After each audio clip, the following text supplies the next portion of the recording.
but we actually probably came across each other before then. We went to the same high school back in Cologne, Texas.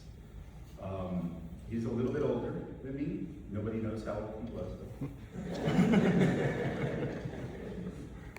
I think some of us have done our homework.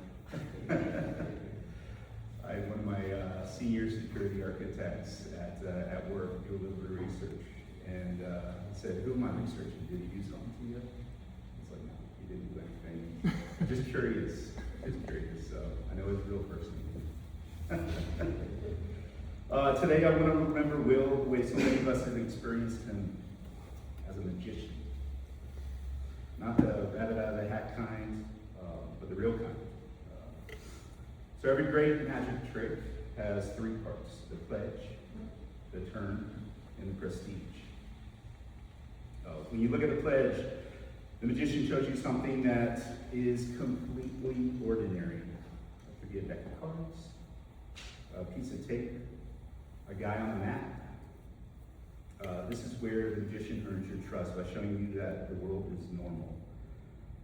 That was Will when I first met him. Fairly normal, exceptionally normal. Keenly intelligent, sharp, quick with strong opinions. He challenged the status quo. He was competitive. He was an independent thinker. He was the guy that would lean in and give you the unfiltered truth, whether you asked for it or not. That was Will back in the 90s and early 2000s. But of course, it wasn't ordinary. None of it was. Then you get to the next part of the magic trick. And those that know Will know why I'm mentioning this. He loved his magic. The next part is the turn. I educated myself on this over the past couple of weeks since his passing, so I had to write it all down so I wouldn't forget.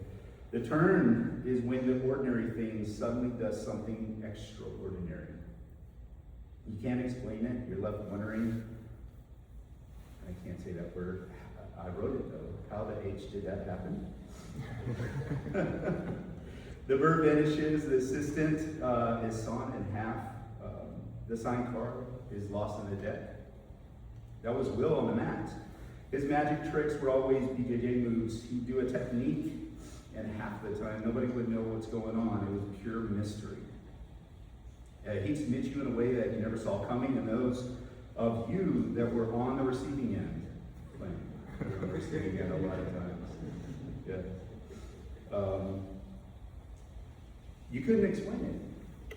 You're like, it just hurt. I don't know what happened. Sometimes Will, he liked a little bit of mystery. I remember my kids asking me one time, could you be Will in a fight? You guys remember that conversation? It's like 10 years ago. Could you be Will in a fight? And I told them, no. I said, no, that's never going to happen. He gets his hands on you, yeah, it's over. And then they go, you go figure, right? They go, how about with a gun? And I told them, yeah, that would probably work. And I told Will this story one time, and he looked at me dead in the eyes without skipping a beat, and he goes, no, it doesn't work. I was like, okay, all right, so we laughed a little bit. He left me speechless, because he didn't even take a second to tell me it doesn't work. He was invincible, he's Superman. He would not be defined by an incident 30 years ago, so I just want to remind everybody, we should remember that. That's not what defined him. In one of the first gyms, we had Southwest Texas State wrestling mats. Some of y'all are so young that you probably don't remember that. They were big and red, and we had to roll them up. We had to clean them off all the time. It was interesting. The facility was really small too. You could catch a heel or an elbow right when you were in the middle of wrestling with some dude that wanted to be in the UFC that eventually Will would kick out. Sometimes he had a little bit of fun though, and he put him through gauntlet. Later on in life, he would just not let them join the gym. It was about 25 years ago. Will would not announce to other people that he had troubles with his vision, but other people would tell you, hey, he's blind, right? Or he's he's got major issues with his vision, but then he would troll us, supposedly blind. I remember one time he was finishing out a class, and he mentioned a point that he had talked about during the class. Well, he was taking the tape off his fingers. You guys remember that? When he was doing that, he'd roll it into a little ball. And in the middle of this, he'd, in the middle of making a point, he'd look over, and have a conversation, he'd throw this thing. And 100% of the time, we'd go right into a waste paper basket about 20 feet away. And you look at him, and you're like, I don't know if you are blind. So I got on Reddit a couple of days ago and jumped on the BJJ community. A lot of people really loved Will. One of the guys mentioned how Will was the reason there is a Brazilian Jiu-Jitsu community in Austin. One of the funniest peeks behind the curtain came from, came from a username that was kind of ridiculous. The guy's name was Buttface Knows It. I reached out to him on Reddit a couple of days ago and I tracked him down just to learn what his real name was. He said it was Johnny, but he doesn't go by Johnny anymore. But Will knew him by Johnny. And he's like, I can do it by a different name too. I was like, all right. Turns out that him and Will were best friends back there in 8th grade. Will had looked at him one day at lunch and said, "Dead serious, 8th grade is a little late to be carrying a lunchbox." Johnny said him and Will laughed about it, and he never carried one again. One sentence from Will, and poof, the problem was solved. Right, the magic trick was done. Classic Will, able to turn your life around in one comment. Will would also, in the middle of class, tease Chandra about a technique. Do you not know your left from your right? And she hit him back in some very subtle way, or gave him a look, and everybody in class knew what that look meant. That if he keeps it up, he's going to get into some trouble. And so, laugh or smile, she kept him honest. That was her fierce, steadfast love, the kind the Bible calls agape love. If you don't know what agape love is, it's the highest form of love. It's patient, it's kind, it's not selfish, it's always protecting, always trusting, always hoping, always persevering. It's the kind that strengthens and never quits. He showed a lot of people in the gym philia love, which is brotherly love. The love shared interests on the mats and in life. I think that's where Philadelphia comes from. But he had an even deeper affection for all of us and for the people in general. He would never give up on any of us. I mean, if you have gotten a text from him, I need to see you in on Tuesday, Wednesday, Thursday. Yeah, we all did.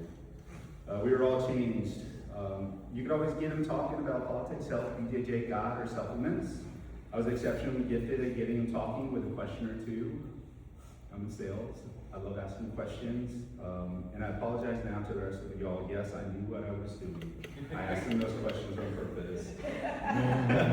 I just loved hearing his perspective. He had I was genuinely curious about his intellect and his wisdom. He had a ton of wisdom and a ton of knowledge. And his depth of knowledge was extraordinary. If you paid attention during those conversations, you would be changed. He wanted people to find Jesus and to share his knowledge, not in a pushy way, but because his faith was real. He even wrote a book about the Bible, full of fascinating details about its mysteries. If you haven't picked up his book, you should. Fascinating details. There's a ton of mysteries in the Bible. You should read it. Every holiday season we put together gift bags for the police officers in our community, 100% of the goodness out of his heart. Him and Chandra would do that every year. He just wanted the police officers to feel loved and cared for while they were out protecting all of us. It's philia love, brotherly love. He was a mentor and coach. He spent countless hours on the mats in the health community in quiet conversations, helping people become better. He softened over the years, so thank you, Chandra. Meeting Chandra, getting married, taking care of their dogs, getting older, but I don't think that fire ever left. He challenged us, he made us think, and he left everybody a little bit sharper, a little bit stronger, and whether you know it or not, a little bit closer to God. I got to attend his last class that Saturday. I told my wife I was going to a seminar, because I thought it was. When I showed up, a couple of people didn't have their right knees on. I was like, that's not very kind, that's a little insensitive. Chandra wasn't there. I was a little curious. And when Will saw me, he said, "Richard, it's good to see you." And I told him, "I wouldn't miss it." And he goes, "I don't know the last time you came up on a Saturday." And I told him, I realized that he was telling me at that point that it wasn't the seminar day. It was a Saturday before. So I said to him, "Well, I'm going to be here next Saturday too." And he looked at me and said, "But why would you?" That was a subtle way of telling me that, "Hey, Richard, it's not the seminar." So the prestige is the hardest part of the magic trick. It's the last part of the magic trick. You guys have watched that movie, The Prestige. Is bringing it all back together, only better, and leaving the audience changed. So I think we are all changed. Will, Professor, Mr. Bendry, I'd like to say it looks like the trick is over. But the prestige, it all remains. We will miss you, and we'll never forget that magic. And yes, Professor, I have been taken